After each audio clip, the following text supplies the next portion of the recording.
Bem-vindos! Hoje vamos tentar decifrar um cenário do mercado bastante particular. Vamos imaginar que estamos a 23 de outubro de 2025 e vamos analisar os movimentos do mercado para perceber como é que diferentes tipos de ativos se podem comportar, por vezes de formas inesperadas.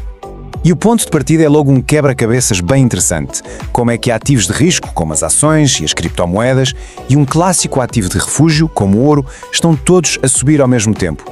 Isto não é de todo o que costumamos ver. Para começarmos a desvendar este mistério, a primeira pista está nos mercados mais tradicionais. E parece que eles nos estão a contar duas histórias que parecem contraditórias ao mesmo tempo. Primeiro, olhemos para as ações americanas, que abriram em alta. O que é que isto quer dizer exatamente? Bem, de forma simples, significa que o preço logo na abertura do mercado foi mais alto do que o preço de fecho do dia anterior. E isto é normalmente um sinal muito claro de otimismo. É um sinal de grande confiança. Basicamente, os investidores começaram o dia já a correr, cheios de otimismo e, claro, mais dispostos a assumir riscos desde o primeiro minuto. Mas depois temos o outro lado da moeda. Em tempos de alguma incerteza, os investidores tendem a procurar os chamados ativos de refúgio. Como o nome indica, são aqueles investimentos onde se procura segurança, onde se espera que o valor se mantenha ou até suba, quando tudo o resto parece estar a tremer. O ouro é o exemplo clássico. E é aqui que a coisa fica curiosa. No mesmo dia em que as ações dispararam com otimismo, o preço do ouro também recuperou. Ora, isto sugere que, apesar de euforia, havia também investidores a jogar pelo seguro, a prepararem-se para qualquer eventualidade. É um sinal de cautela. E pronto, aqui está a nossa primeira grande contradição, bem resumida. De um lado, o otimismo das ações. Do outro, a cautela do ouro. Os dois sinais a acontecerem em simultâneo. Estranho, não é? Vamos continuar. Ok, já vimos os mercados tradicionais. Agora vamos virar-nos para o mundo das criptomoedas, que é sempre mais dinâmico. E aqui a história divide-se em três partes bem diferentes, cada uma com o seu próprio enredo.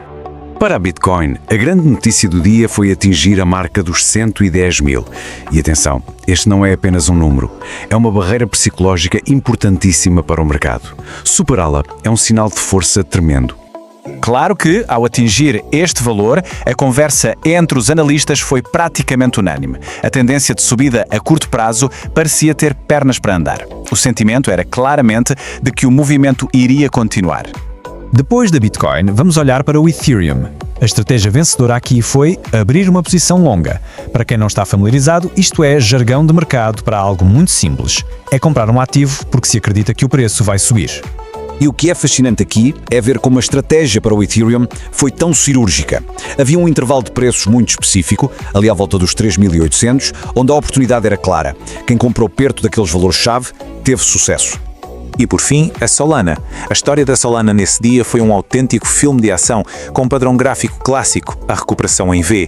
É fácil de perceber porquê. O preço cai a pique e logo a seguir sobe com a mesma velocidade. Uma verdadeira montanha-russa.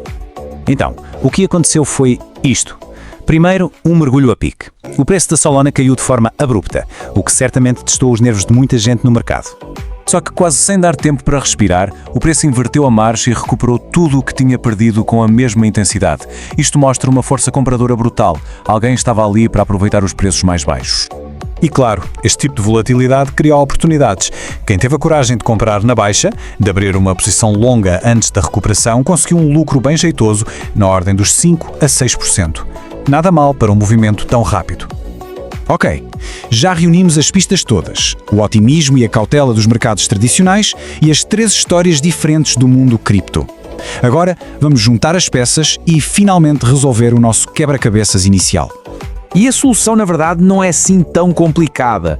O mercado não estava necessariamente confuso. Estava, isso sim, a contar-nos uma história complexa com várias camadas. E podemos resumi-la nestas três lições-chave. A primeira lição, o sentimento do mercado raramente é preto e branco. Tivemos ativos de risco a subir, o que é um sinal de otimismo, mas também tivemos o ouro, o porto seguro, a subir. O que é que isto nos diz? Que o otimismo vinha com um mas.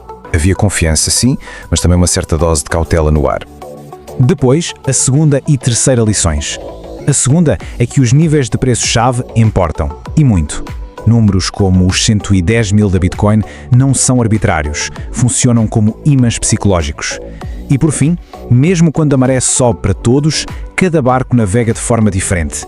A Bitcoin teve uma subida mais estável, enquanto a Solana foi pura adrenalina. O que nos leva à questão final.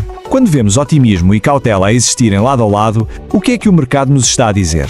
Talvez não esteja confuso. Talvez esteja apenas a ser um espelho perfeito do mundo em que vivemos. Um mundo complexo, cheio de esperança, mas também de incertezas.